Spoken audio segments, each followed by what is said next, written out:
নমস্কার বন্ধুরা, কেমন আছেন সবাই? রিম্পা সংসারে সবাইকে স্বাগত। ওই ভোরবেলা 5:30 6টা নাগাদ আমাদের তিনজনের ঘুম ভেঙে গেছে। এখন মেয়ে বাইরের দিকে তাকিয়ে তাকিয়ে রাস্তা দেখছে। নামানোর কথা 5:30টার দিকে, কিন্তু বৃষ্টি হওয়ার কারণে নামিয়েছে ওই 8:30 পৌনে 9টা নাগাদ নামিয়েছে। তো যাই হোক, এখন হচ্ছে রিক্সাওয়ালাকে আমি যে অ্যাড্রেসটা দিচ্ছি, উনি এমন ঘুরিয়ে পেঁচিয়ে আমাকে রাস্তাটা বলছে, আমি নিজেই ভিড়মি খেয়ে যাচ্ছি। এর আগে আমি প্রত্যেকবারে বাবা মায়ের সাথেই এসেছি, আর একবার এসেছিলাম আমার 2 মাকে নিয়ে। যাই হোক, সেইবারে তো আমি ওদেরকে নিয়ে এসেছি, কিন্তু এই দিকে আমি দিদি বাড়ি থেকে আবার এখন উদ্দেশ্য আমার ডাক্তারখানা। কারণ একটু সকাল সকালই চলে যাচ্ছি, যেহেতু 9টা 9:30 নাগাদ ডাক্তারখানা ডাক্তারটা বসে। ডাক্তারখানায় গিয়েছিলাম, তো দিদি মেয়েকে রেখেছিল। আর এখানে আমার মেয়ে এখন জিগজ্যাগ খেলছে, এই দিক দিয়ে বেরোচ্ছে আর এই দিক দিয়ে ঢুকছে, এই দিক দিয়ে বেরোচ্ছে, এই দিক দিয়ে ঢুকছে। আর আমি এইদিকে এই যে দেখো, বিস্কুট আর দুধ নিয়ে বসেছি বিস্কুট দুধ খাওয়াতে। দেখা যাক।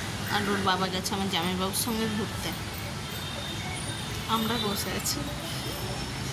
ডাক্তার তেমন কি বলবো, বলেছে বাড়ি গিয়ে বলবো, তবু একদিন গল্প হলো।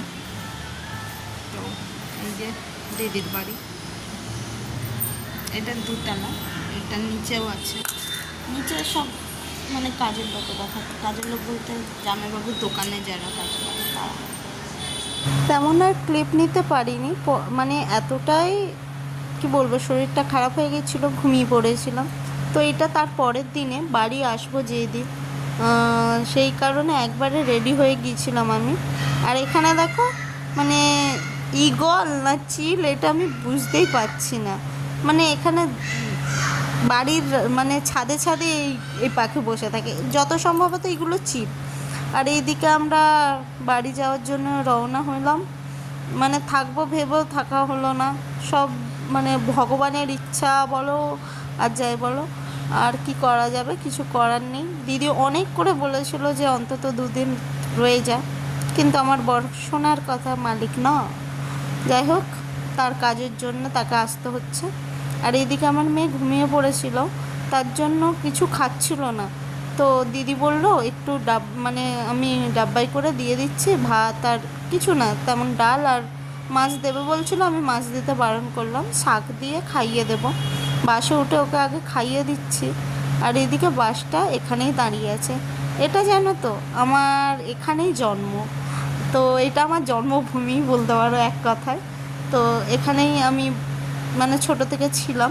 তো বড় হয়ে যখন স্কুলে পড়েছিলাম তখন আমি দেশে চলে গিয়েছিলাম। তো বাপির কাজের সূত্রেই এখানে থাকা ছিল। এখানে দেখো রাস্তাটা এত সুন্দর দেখতে। আর এইদিকে বাবা আর মেয়ে মিলে খেলা করছে। ওর একটু শরীরটা খারাপ হয়ে যাচ্ছে, তো আমারও যেহেতু গাড়িতে উঠলেই শরীরটা খারাপ হয়ে যায়, সেই ভয়ে ভয়েতেই আছি। আর এইদিকে রাস্তাটা এতটাই সুন্দর লাগছিল যে আমি একটু ভিডিও করে নিচ্ছি। একটু না, অনেকটাই রাস্তার ভিডিও তোলা আছে। কি বলবো, কোথা থেকে দিন কেটে যায় সত্যি। মানুষ পাখি বলে না, একটা পাখি, সেটা আজ এখানে তো কাল সেখানে। কালই এতক্ষণ আমি বাসেই আমদাবাদ যাচ্ছিলাম, আজকে আবার আমদাবাদ দিকে বাড়িও ফিরতে হচ্ছে। তো এসি গাড়ি বুক করার সত্ত্বেও আমার শরীর সেই খারাপ। এদিকে মেয়েও একটু অসুস্থ হয়ে পড়ছে, কাশি হচ্ছে ওর, যেহেতু আগের দিন একটু হাওয়া লেগে গিয়েছিল আমার কারণেই। কারণ আমার শরীর খারাপ হতে আমি জানলা কাঁচ খুলে দিয়েছিলাম, তো সেই কারণে ওর কাশি হচ্ছিল। তো যেই তো আমাদেরকে ডাক্তারখানায় ছুটতে হবে, এটা আমি জানি। আর এদিকেও সে বলছে এইগুলো তোলো তোলো, এই রাস্তাটা খুব সুন্দর দেখতে। তো কাছ থেকে কতটা বোঝা যাচ্ছে আমি বুঝতে পারবো না। এগুলো পাহাড়ের উঁচু হালকা ছোট ছোট পাহাড়ের ওপর না বাড়ি। আর এই দেখতে লাগছিল জিনিসটা, বিকেলে একটু তুলে নেবেছিলাম। আমাকে বলছিল কি খাবে বলো, তো আমি বললাম একটা আইসক্রিম নাও, কারণ এতটাই গরম লাগছে।